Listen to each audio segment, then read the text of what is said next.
Baik, kalau sudah regang semua, sudah semangat lagi semuanya, kita lanjut ke materi yang selanjutnya, yaitu materi yang akan dibawakan oleh Dr. Sutiansi Hartanta, MCAT dalam kurung Klinped, spesialis patologi klinik. Kepada dokter kami persilakan untuk ke depan.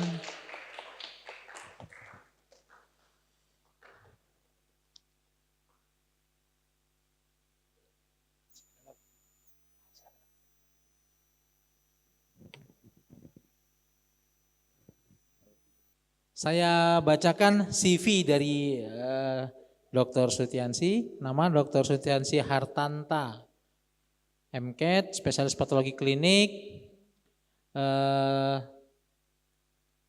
Untuk riwayat pendidikan SD di RICCI 1 di mana? Jakarta. Jakarta. SMP juga, SMA di Dhamma Savana.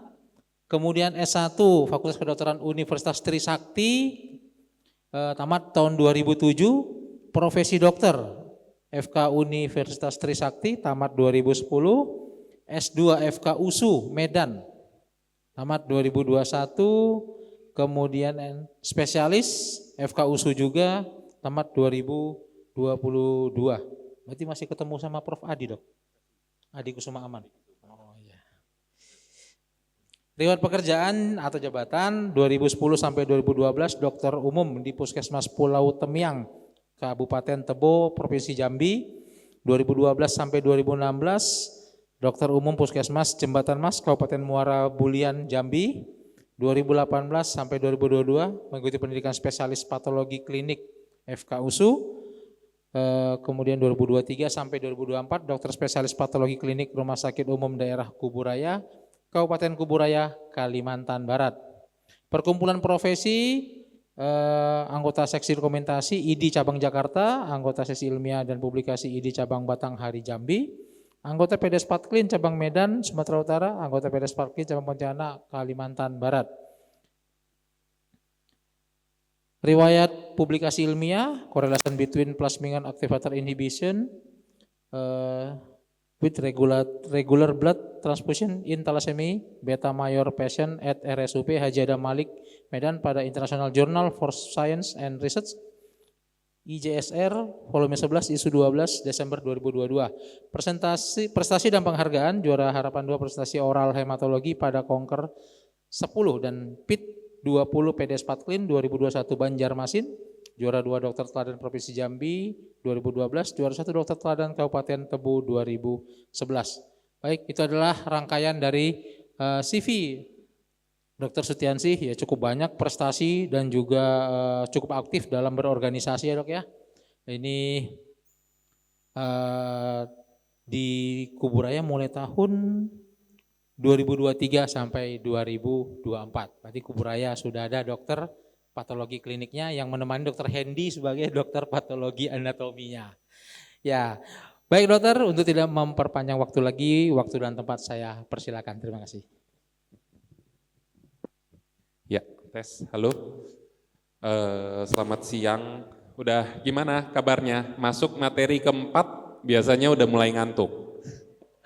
Enggak ya, masih semangat ya.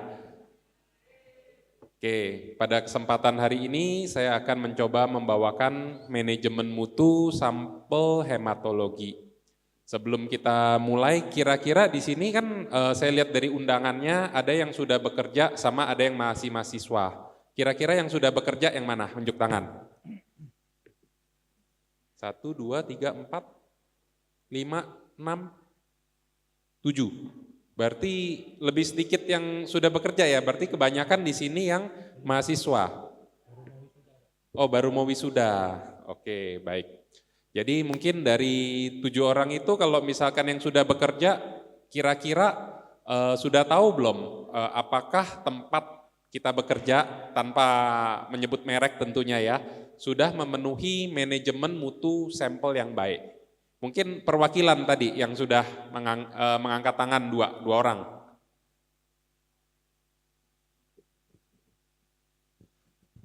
Yuk, siapa kira-kira? Ya, bagaimana?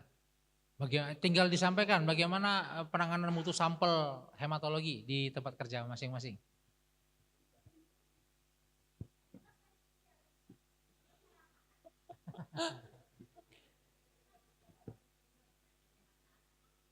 Iya, sampaikan.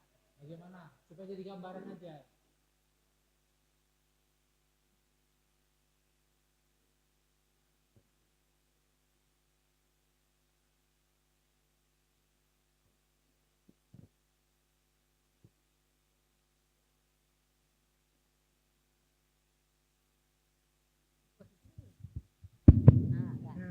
Assalamualaikum warahmatullahi wabarakatuh. Saya Agus Dimas.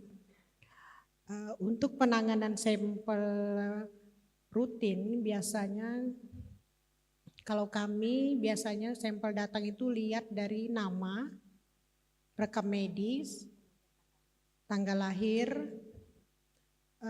sesuai apa enggak, kemudian ada bekuan atau tidak, jumlah sampel sesuai dengan jumlah ETA atau ukuran pengawet yang di dalam tabung itu. Ya, baik, oke, berarti kan tadi sudah sesuai sama tadi yang Dokter Ika juga untuk sampel, berarti labelingnya sudah benar, Ya. identifikasi sampel sudah benar, ya kan, berarti sudah ada nama, nomor RM, sama tanggal lahir. Terus sudah gitu untuk tadi Ibu juga sudah menyebutkan ada ETA ya. Jadi berarti untuk sampel hematologi biasanya sebagian besar ETA, tapi nanti ada yang bukan ETA juga. Nah, kalau misalkan dari segi mutu, apakah hasil yang dikeluarkan itu menurut Ibu sudah baik atau benar? Kalau untuk sampel sudah baik. Untuk hasil? Untuk hasil bisa dikatakan belum. Belum. Karena Kenapa? kita belum menangani tahap analitik, belum pengerjaan. Belumnya karena? Dari tahap pengerjaan, untuk pra-analitik mungkin sudah baik. Pada tahap analitik yang belum kita bisa menentukan baik apa enggak sampelnya. Oke, baik. Berarti pada tahap analitik ya kesulitannya ya. Kalau untuk tahap analitik mungkin dari cara pengambilan. Tadi yang saya tanyakan, kalau pre-analitik kan udah. Kalau untuk analitik mungkin kita belum tahu karena tadi dari cara pengambilan. Bisa aja dia ngambil dari bekas impus. Ya, baik. Oke, berarti kesulitannya kemungkinan dari tahap analitiknya. Oke, baik. Mungkin kepada, nah ini kan udah perwakilan dari yang sudah bekerja. Mungkin dari yang belum bekerja atau mau lulus atau dari mahasiswa, kira-kira kalau untuk mengetahui mutu daripada sebuah pemeriksaan atau hasil itu kira-kira dilihatnya dari apa? Mungkin dari yang belum bekerja mungkin. Ya, oke, silakan.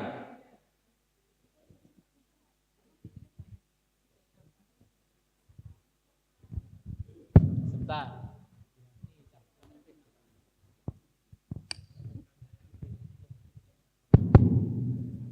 Izin menjawab, Dok. Ya. Tadi apa pertanyaannya, Dok? Oke, sesuai dengan judul kan kita pengen mengetahui manajemen mutu sampel hematologi. Nah, karena tadi sudah ada yang dari kakak yang sudah memiliki riwayat pengalaman pekerjaan, dia mengatakan kan bahwa dari sampel kemungkinan untuk analitiknya yang masih belum bisa mengetahui. Nah, kalau dari pihak kamu yang baru mau bekerja, kira-kira bisa nggak kamu menilai bahwa satu tempat itu sudah memiliki mutu yang baik gitu? Dilihat dari mananya gitu ya, Dok? Ya. Dari kontrolnya, Dok. Dari kontrol,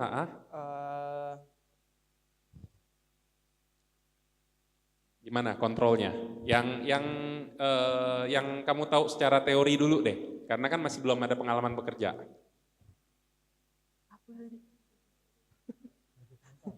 Hasil kontrolnya udah masuk ke dalam range nilainya, Dok. Gitu. Oke, berarti hasil kontrolnya. Iya. Ya. Oke, siap.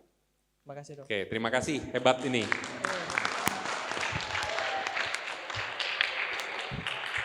Berarti yang ini belum bekerja, cuman dia sudah mulai mengetahui ada kontrol ya.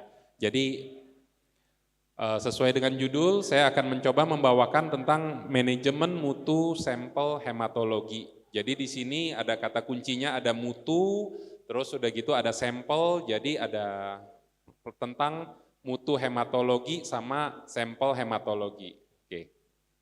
Jadi secara dari awal saya hanya ingin menjelaskan tentang regulasi mutu. Kalau ini bisa dibaca aja, regulasi mutu itu berdasarkan dari Permenkes Republik Indonesia nomor 411 tahun 2010, sama bisa dipakai tentang SNARS edisi 2018. Oke. Nah, mutu atau quality control itu tidak banyak orang yang, kalau untuk orang awam itu tidak banyak yang mengetahui. Apa sih mutu?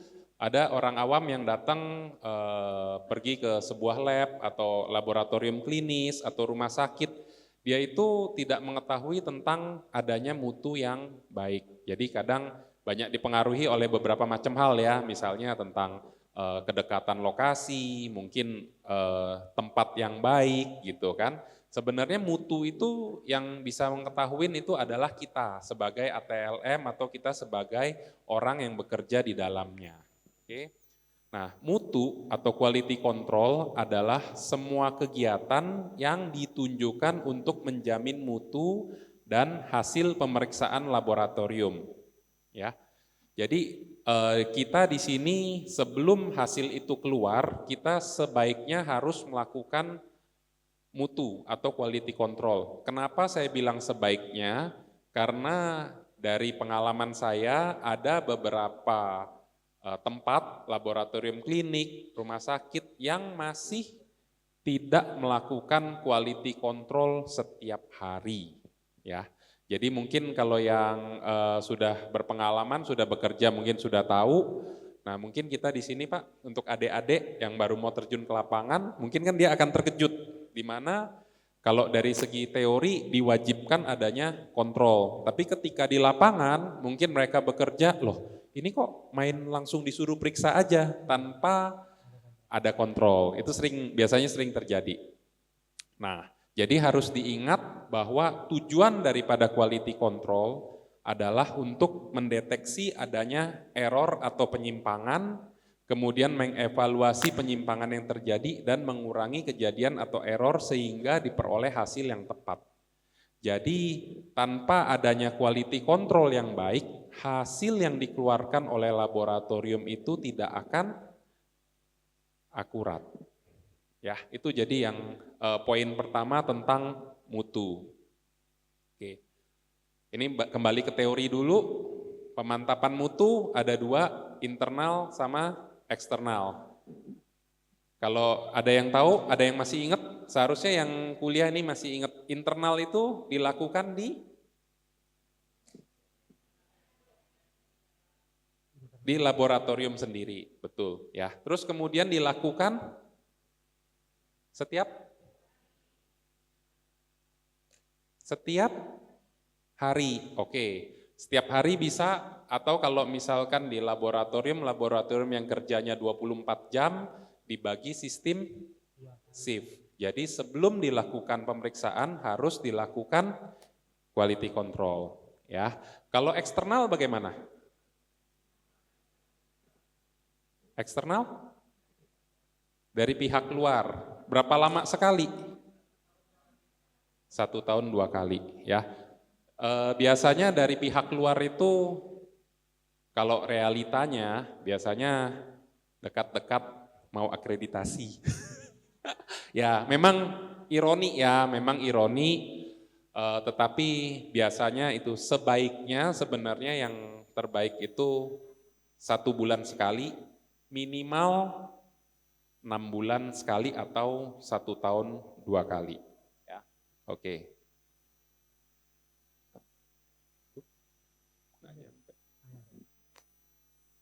Oke, ini tadi pemantapan mutu internal, jadi setiap hari untuk mengetahui dan memperbaiki penyimpangan agar dia sifatnya cepat. Begitu ada di luar daripada kontrol, berarti kita langsung bisa mengintervensi. Ya, kalau kita di sini nanti larinya berarti kan ke arah Westgate Rule, di mana apabila lebih dari 3 standar deviasi berarti hasil harus ditolak. Ya, oke. Nah, kalau eksternal yang tadi secara periodik dengan pihak di luar laboratorium, di luar daripada laboratorium untuk memantau dan mengevaluasi kinerja alat laboratorium.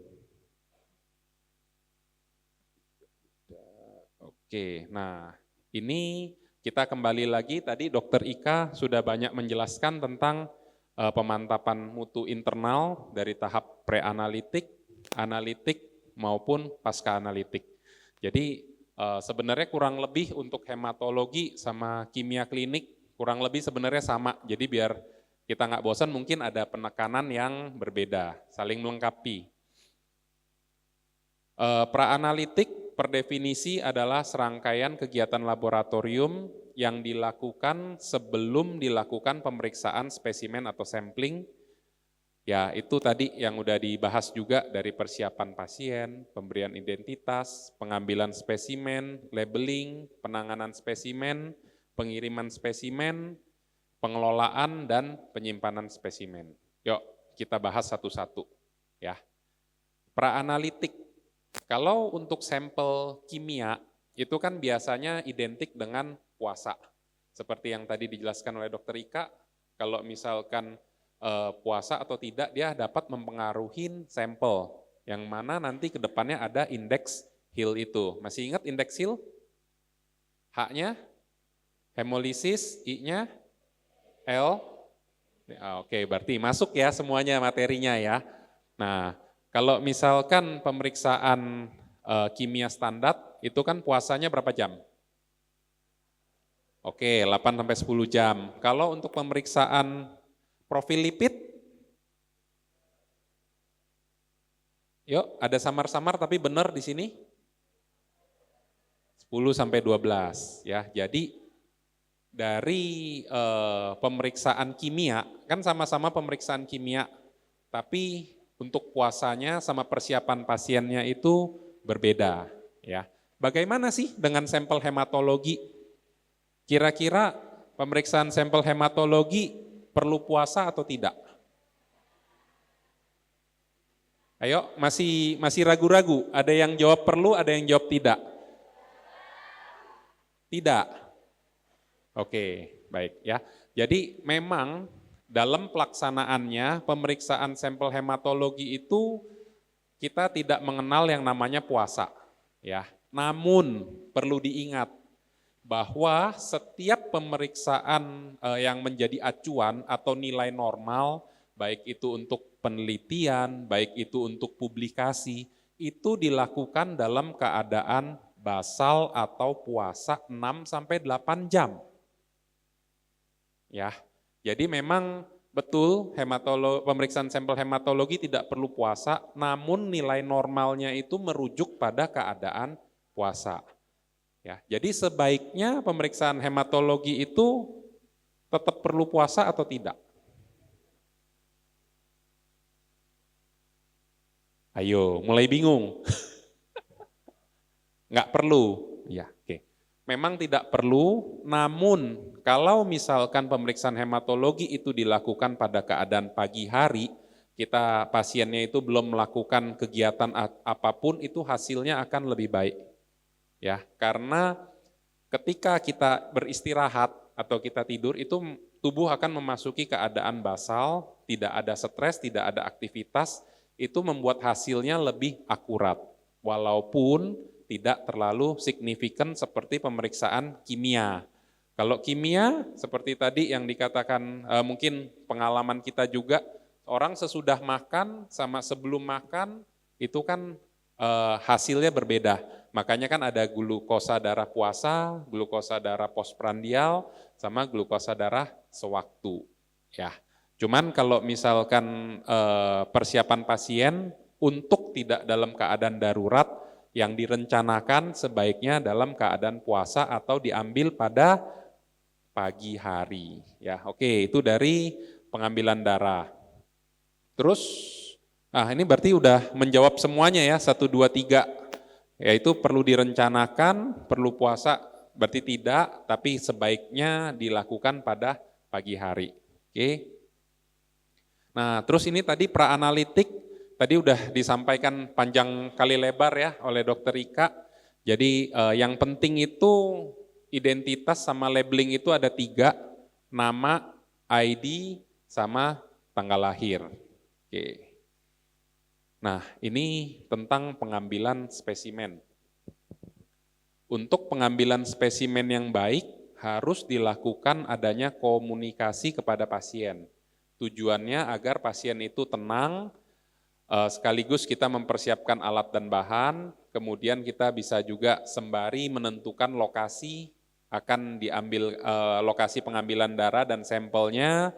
Kemudian yang ketiga, sama kayak tadi, udah ada pertanyaan juga, tidak boleh mengambil daripada selang infus. Ya, kalau dari segi sampel hematologi, pengambilan pada selang infus yang berpengaruh apa parameter hematologinya? HB. Terus selain HB?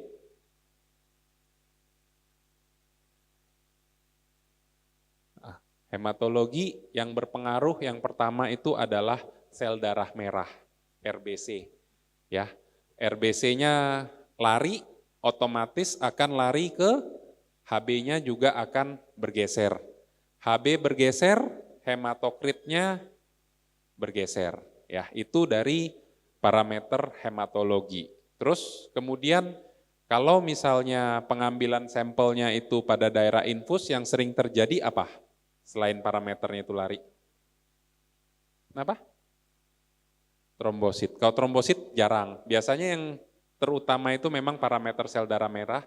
Kedua, hemolisis. Karena cairan infus, ada cairan ketemu dengan darah, itu kemungkinan besar akan meningkatkan 20% kemungkinan terjadinya hemolisis. Kalau hemolisis itu sudah terjadi pada pemeriksaan sampel hematologi, berarti bukan cuma parameter sel darah merah aja yang tidak bisa kita pakai, tapi semuanya jadi tidak bisa dipakai. Hasil itu menjadi tidak valid. Ya. Oke.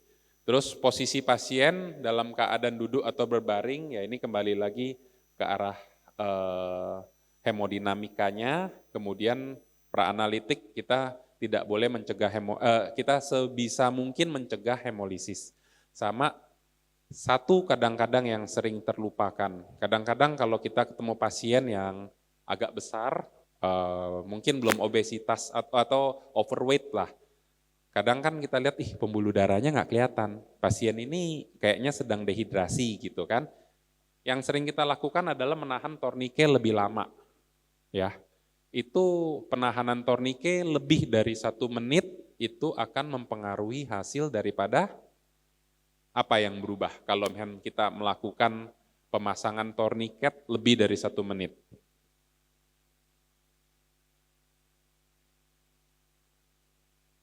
Gimana? Jadi kan ada berapa parameter, sel darah merah, sel darah putih, sama trombosit. Kira-kira apa yang terganggu? Faktor pembekuan darah.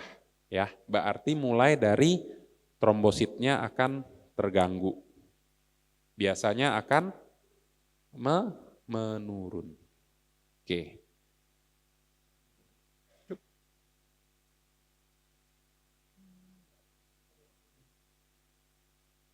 Next. Halo, Binta dibantu. Oke. Nah, masih di pra-analitik, sesudah daripada tadi kan kita udah lari ke arah labeling sudah, ke arah pengambilan sampel yang baiknya itu sudah, berarti selanjutnya adalah penanganan spesimen atau spesimen handling, termasuk pengiriman, pengelolaan, sama penyimpanan. Kalau misalkan penanganan yang tidak baik, spesimen handling yang tidak baik, itu kan akan mempengaruhi. Kira-kira untuk penyimpanan itu bagaimana? Kalau tadi di kimia kan penyimpanan kalau suhunya di bawah daripada 30 derajat itu bisa bertahan sampai lebih dari 1 tahun. Kalau dari hematologi bagaimana? Yang terbaik kira-kira kapan sih dilakukan pemeriksaan hematologi setelah pengambilan sampel? Langsung, ya. Yang terbaik memang langsung. Jadi kita menggunakan yang ada koagulannya, kemudian kita periksa. Hasil bisa mendekati akurat dan presisi itu apabila kita melakukan pemeriksaan maksimal 6 jam setelah pengambilan darah, ya. Jadi dalam waktu 6 jam itu hasilnya itu akan bagus. Tapi kalau misalnya kita kendala, kita mungkin dari daerah terpencil, kita mau transport ke kota yang lebih besar. Kira-kira solusinya bagaimana untuk sampel hematologi? Kurang dari 24 jam di dalam suhu ruangan, ya. Jadi bukan suhu ruangan ya, suhu penyimpanan berkisar 18 sampai 25 derajat Celcius atau menggunakan cool box, ya. Jadi kalau untuk daerah terpencil tidak ada pemeriksaan hematologi di situ, jadi bisa kita transport dengan menggunakan cool box. Begitu selesai dilakukan sampling, kemudian dimasukkan ke cool box, lalu dikirim, ya. Oke. Kalau misalkan lebih dari itu bisa, ya. Cuman dengan catatan suhu 4 derajat yang terbaik, maksimal 8 derajat itu bisa disimpan sampai 72 jam. Jadi misalnya nih alat kita yang di pusat rusak, kita bisa nunggu berapa lama asal disimpan dalam waktu suhu 4 sampai 8 derajat itu kita bisa simpan selama 72 jam. Oke, next. Nah, ini adalah kesalahan hematologi yang sering terjadi di tahap preanalitik. Yang pertama adalah adanya bekuan atau adanya bekuan pada sampel darah. Yang kedua, volume sampel yang tidak tepat. Maksud volume sampel yang tidak tepat di sini adalah biasa kan kita menggunakan tabung, ya. Tabung itu sudah terisi dengan ETA. Nah, itu diperkirakan ETA-nya itu 2 mg per mililiter darah.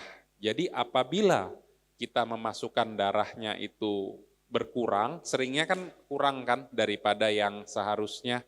Jadi dia akan menyebabkan nilainya itu menurun, ya, karena lebih banyak antikoagulannya itu.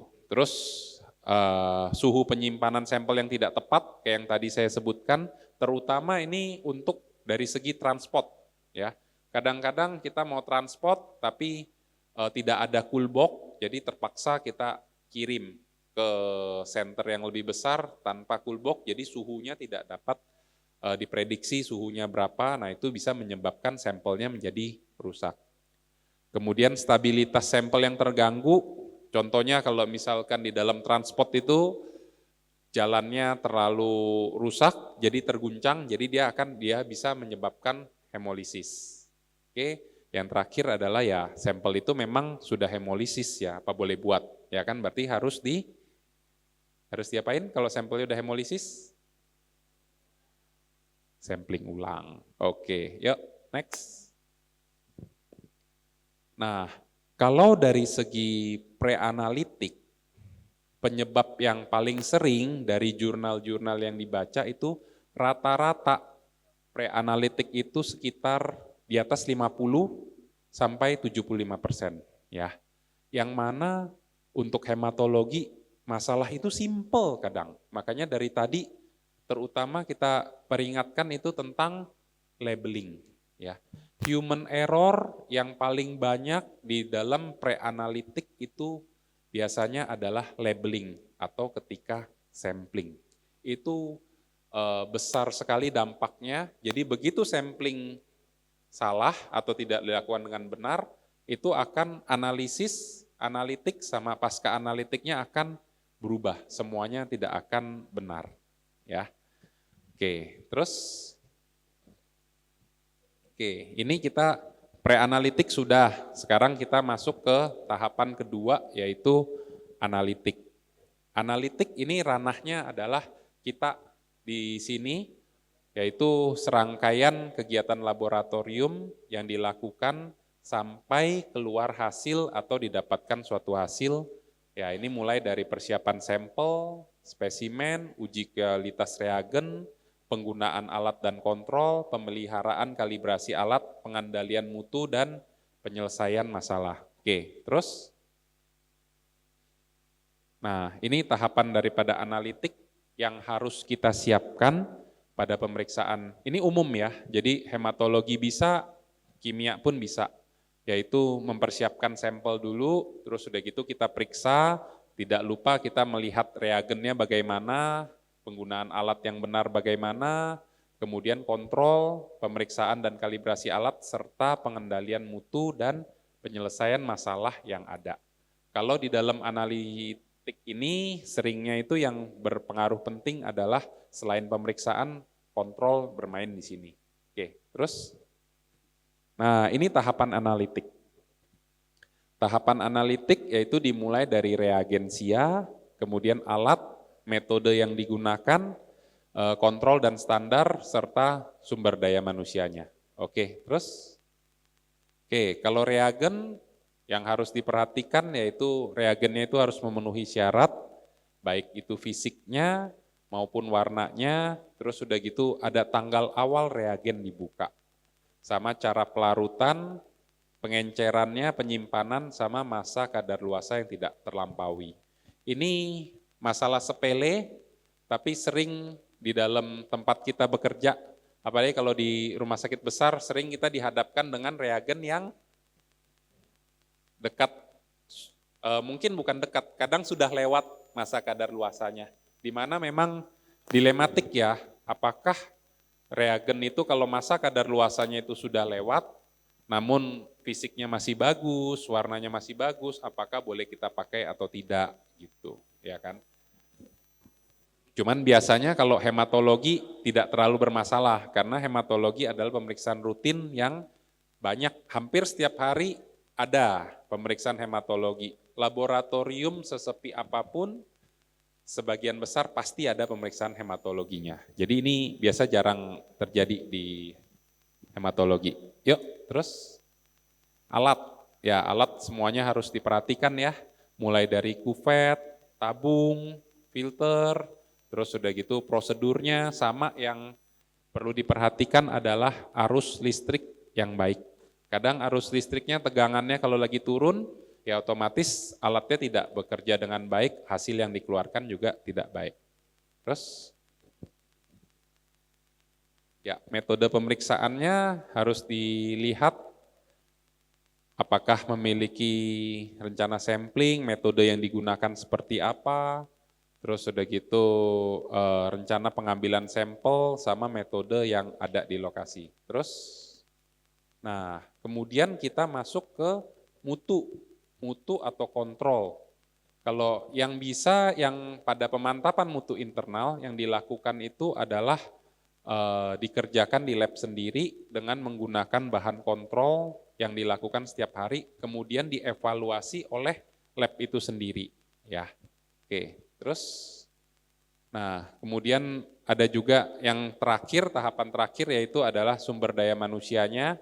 Jadi kita kuliah ya kan semuanya, setelah selesai kita diharapkan memiliki pendidikan dan kualifikasi yang cocok untuk melakukan sebuah pekerjaan ya. Kalau sudah tamat pasti sudah berkualitas, tinggal kita mengupgrade lagi. Oke, terus nah di sini kompetensi sumber daya manusia.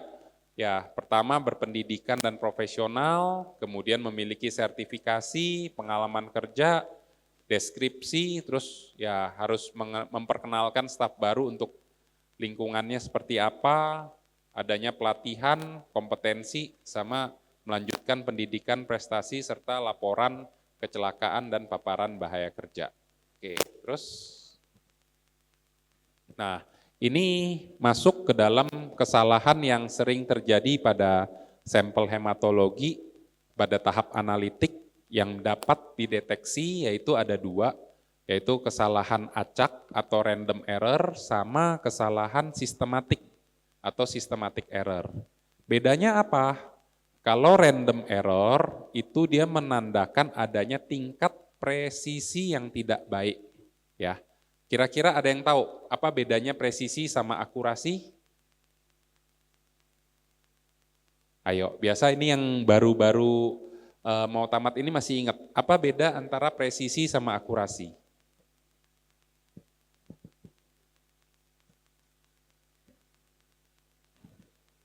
Kalau presisi,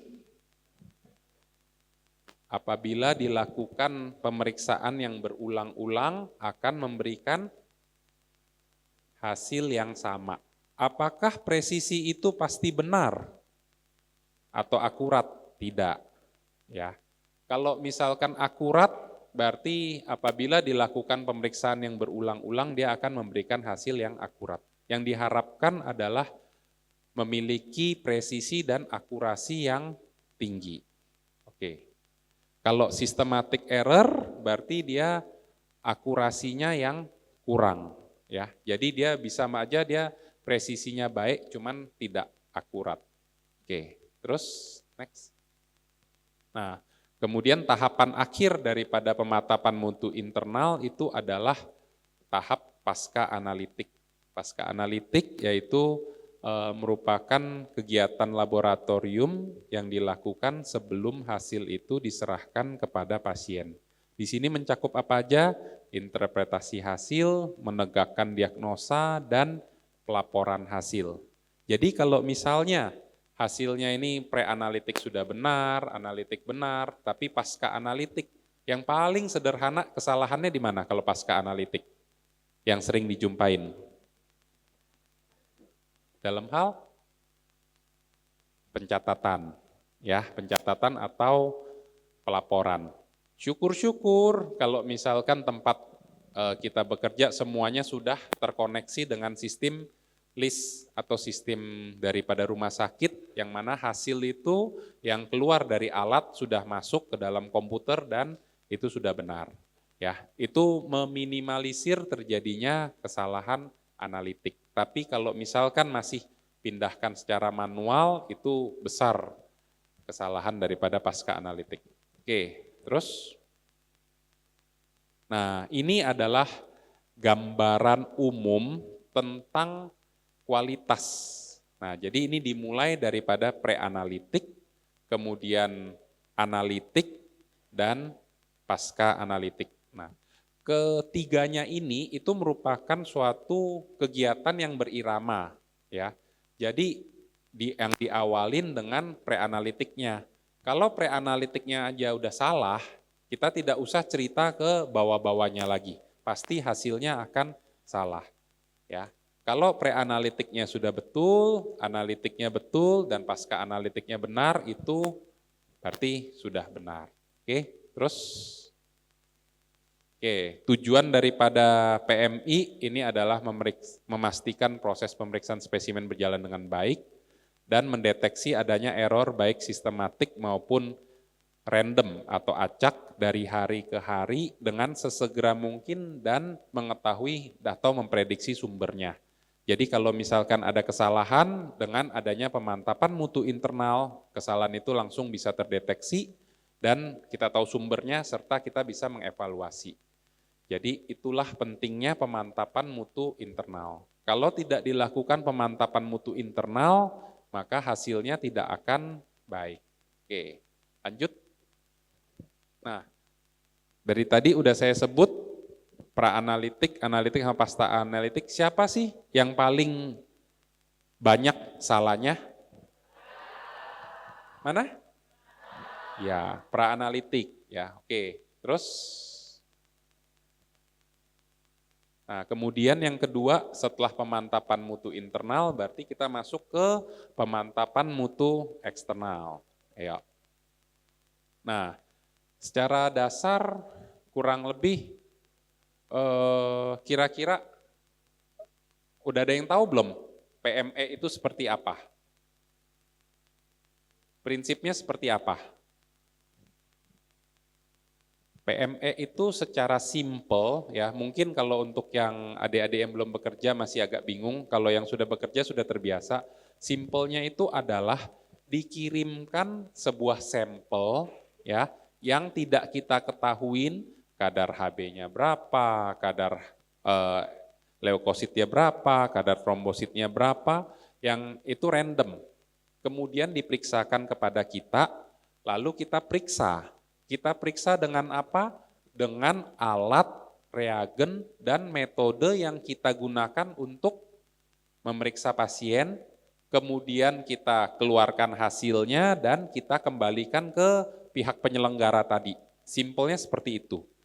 Nah, tapi di sini sering ada kesalahan ya. Jadi kalau misalkan didapatkan sebuah sampel PME, kita harus perhatikan dulu. Yang pertama kali dilihat apa? Kalau ada sampel datang. Yang pertama kali dilihat adalah suhu. Ya.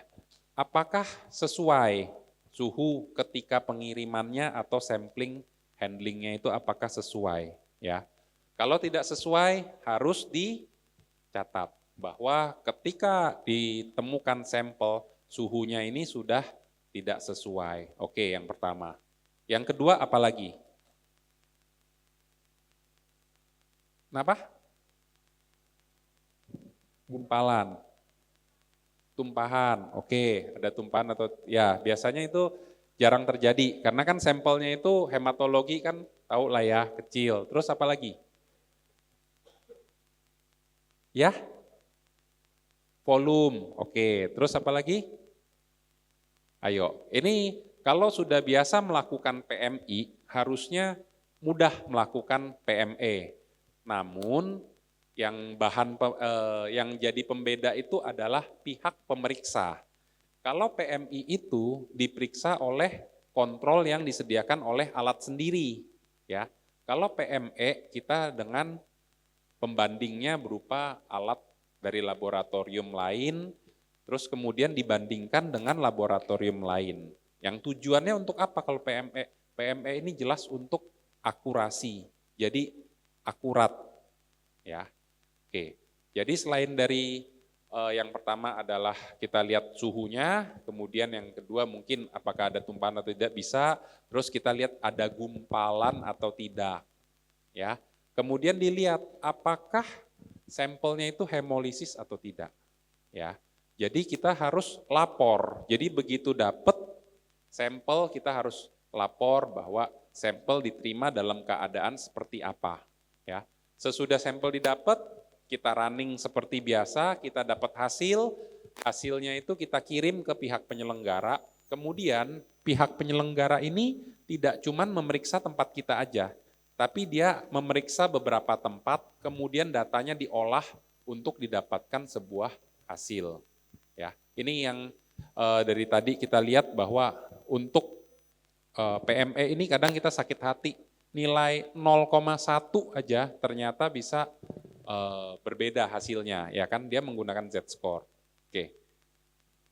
Terus next. Nah, ini tadi syaratnya yang PME udah secara tidak langsung juga sudah saya ucapkan, tadi harus diuji dengan alat yang sama, kemudian dengan frekuensi yang sama. Ada yang tahu nggak maksud dari frekuensi yang sama? Jadi maksud frekuensi yang sama di sini adalah ya kalau misalkan kita melakukan pemeriksaan terhadap pasien, kita hanya melakukan 1 kali pemeriksaan setiap sampel hematologi, berarti ini juga sama. Jadi kita tidak boleh nih mentang-mentang, oh ini kan untuk PME, saya mau PME saya bagus, saya mau PME saya lulus, saya running aja 3 kali, 5 kali, nanti hasil yang terbaik saya serahkan. Ya, sebaiknya tetap 1 kali. Mungkin kalau ragu 2 kali masih oke, tapi terlalu banyak jangan. Sama yang tidak boleh apalagi untuk PME. Yang tidak boleh adalah kita melakukan pemeriksaan PME ini dengan menggunakan alat reagen yang berbeda. Apalagi kalau karena saking kita takutnya kan mau hasilnya yang baik, kita kirim ke laboratorium tetangga. Ya, berarti kalau dilakukan seperti itu bukan kita dong PME-nya, tapi laboratorium sebelah kan gitu. Oke, terus Ya, lanjut. Nah, ini tadi skema pelaksanaannya mungkin secara tidak langsung tadi udah saya sampaikan. Jadi terus next. Nah, ini tujuan daripada PME. Tujuannya adalah mendapatkan mutu hasil pemeriksaan laboratorium yang baik, sama karena dia membandingkan hasil dengan laboratorium lain, jadi didapatkan harmonisasi hasil pemeriksaan laboratorium yang baik di seluruh Indonesia. Kemudian yang ketiga tetap ya, mau baik PMI maupun PME, kita dapat mengetahui error atau kesalahan yang terjadi. Terus, nah ini adalah contoh daripada PME. PME itu ada banyak, next. Nah biayanya lihat, nggak murah ya untuk satu kali pemeriksaan PME, apalagi hematologi. Kalau hematologi itu berkisar 1 jutaan untuk satu kali pemeriksaan. Ya, biasanya satu siklus itu ada beberapa kali pemeriksaan, minimal 2 kali. Dan setiap parameter kalau berhubungan sama kimia ya dia beda-beda. Oke, terus ya mungkin kalau yang saya sampaikan sebenarnya cukup sampai di sini tentang hematologi, tentang PMI sama PME. Cuman kebetulan sekalian ini ada Westgate Rules. Kira-kira di sini udah pada tahu belum Westgate Rules itu apa? Udah? Belum? Oke. Jadi di dalam sampel baik itu pemeriksaan mutu daripada kimia maupun hematologi kita mengenal adanya Westgate Rules. Oke, yuk. Jadi Westgate Rules itu adalah aturan dasar yang diterbitkan oleh Dr. James Westgate pada mulai dari tahun 1981 untuk mengevaluasi kontrol kualitas atau QC daripada kesehatan. Oke. Westgate Rule itu kan kalau dilihat, apa sih itu ribet banget gitu ya. Sebenarnya nggak usah ribet, dia hanya ada 6 aturan dasar ya. Dilihat dari mana? Dari SD-nya. Ya, terus, nah ini adalah contoh daripada 1-2S rule. Jadi di sini artinya adalah yang M itu kan nilai daripada median, ya median. Jadi kalau misalnya apabila nilai kontrolnya itu berada di luar batas daripada 2 SD, berarti dia disebutkan oleh 1-2S. 2S-nya itu atau 2S-nya itu berarti satu kali pemeriksaan di luar daripada 2 SD. Berarti dia sudah menangkap nih bahwa ada kesalahan, ya. Kesalahannya itu apa?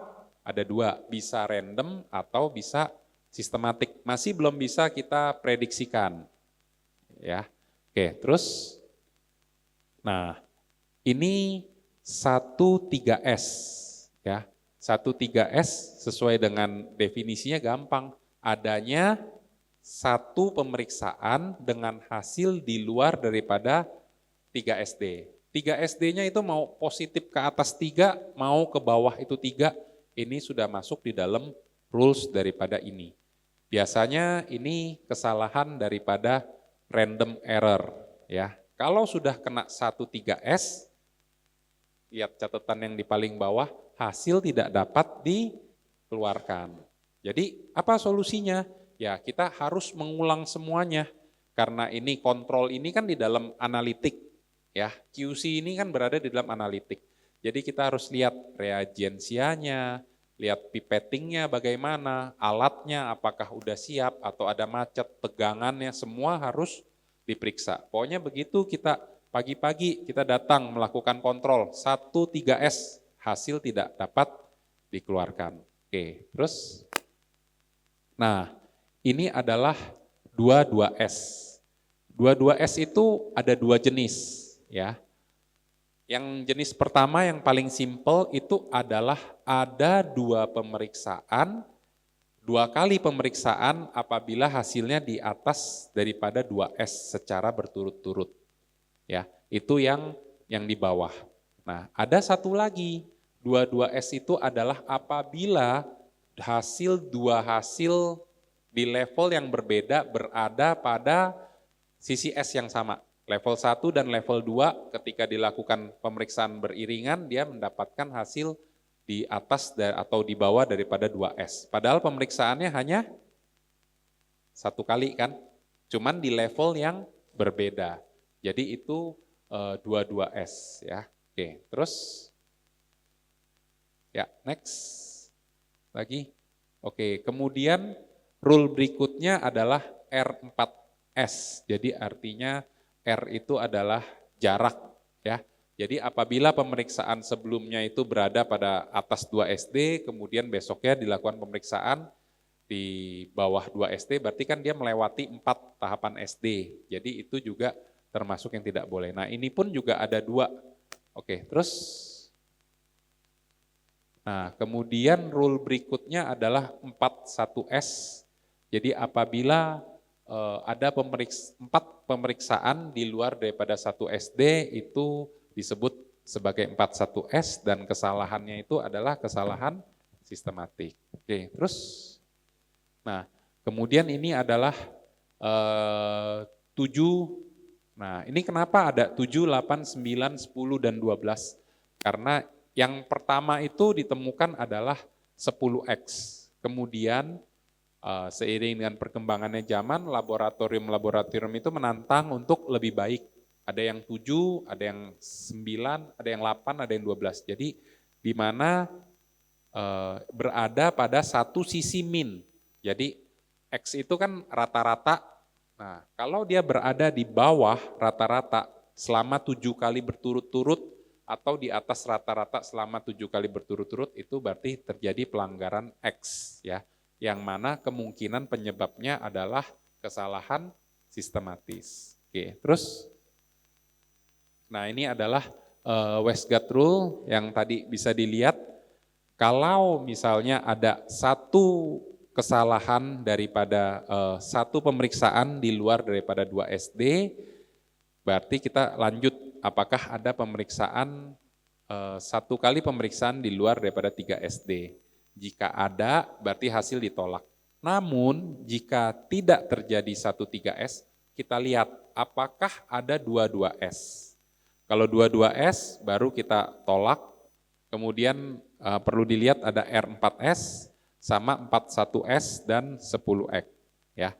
Cuman kalau 10X masih ringan biasanya hanya dilaporkan aja. Terus nah, ini adalah penyebab daripada kesalahan acak atau random error.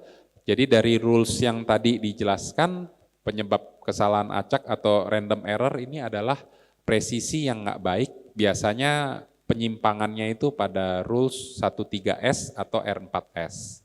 Terus, nah apa sih yang menyebabkan kesalahan acak atau random error? Ya dari tadi ini tegangan listrik yang kurang, pencampuran reagen yang tidak baik, adanya gelembung, penggumpalan, sama suhu inkubasi yang tidak tepat. Makanya ini kan segala sesuatu yang berjalan terus-menerus, jadi disebut, ini berbeda, error, jadi acak. Oke, terus kemudian kalau kesalahan sistematis, yaitu ini karena akurasi dari sistem yang kurang baik, mulai dari 22S, 41S, atau 7-12X. Terus, nah penyebabnya yaitu karena biasanya karena adanya perubahan lot reagen atau kalibrasi, serta pokoknya berhubungan dengan reagen, kalibrasi, sama cahaya yang tidak baik. Oke, terus, nah ini adalah akurasi sama presisi. Kalau misalnya akurasinya rendah sama presisinya rendah, itu ada yang di sebelah kiri atas. Nah, tapi kalau yang akurasinya rendah, tapi presisinya tinggi, berarti dia tidak mencapai suatu, jadi dia tidak akurat, tapi ketika dilakukan pengulangan berkali-kali, itu dia memberikan hasil yang sama, jadi itu presisi. Kemudian ada juga akurasinya tepat, tapi presisinya tidak tepat, yaitu sebenarnya dia mendekati nilai aslinya, akurat, tetapi ketika dilakukan pemeriksaan berulang-ulang itu hasilnya berbeda-beda.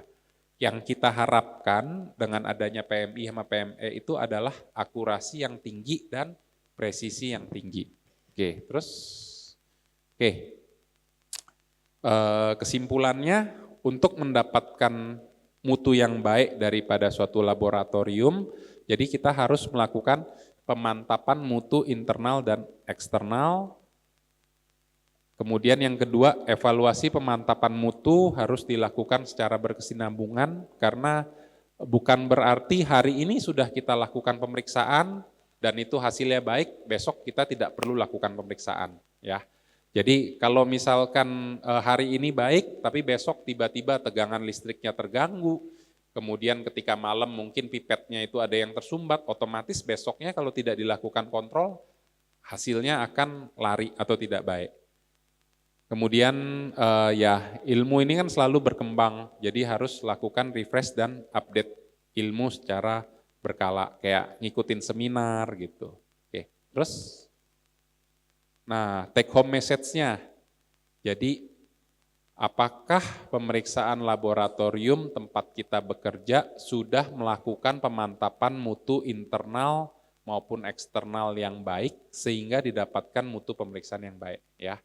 Kalau misalkan belum, mulai direncanakan. Tapi kalau misalkan sudah, jadi dipertahankan. Ya, oke, mungkin demikian. Baliknya saya serahkan kepada moderator kita. Terima kasih saya ucapkan pada Dr. Setiansih atas materinya yang luar biasa.